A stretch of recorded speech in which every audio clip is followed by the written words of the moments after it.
we're going to start wrapping things up soon. I've kept you for a long time. I appreciate it. I just want to throw a couple quick things your way. One is you brought it up briefly, and I can't not touch on it. You talked about working with Bullet Bob, and that just sounds incredible. Can you please talk about Bullet Bob Armstrong? Yeah, I mean, he's the toughest dude you've ever met in your life. Like, he's one of those guys that, like,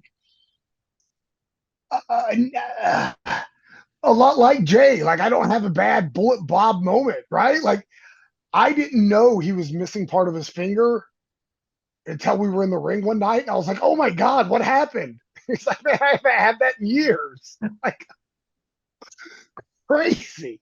But I mean, he was he was very much a walk and talk guy, you know, as friendly as the day is long. Just, yeah, could never had a bad day, always in a good mood, Roughly what tough year as was nails. this, or what period? This would have been 04 till about 08. Okay. I mean, just all over, Alabama, Georgia. I mean, I was on a ton of shows with Bullet Bob. With Bullet Bob and Brad and Scott and Steve, Road Dog.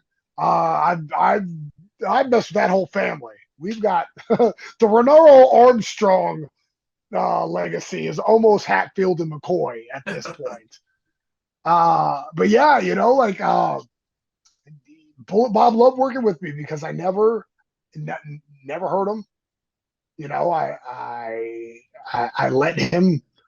I let him be Bullet Bob, and I knew how to play off that, and I knew how to sell for him, and he loved it.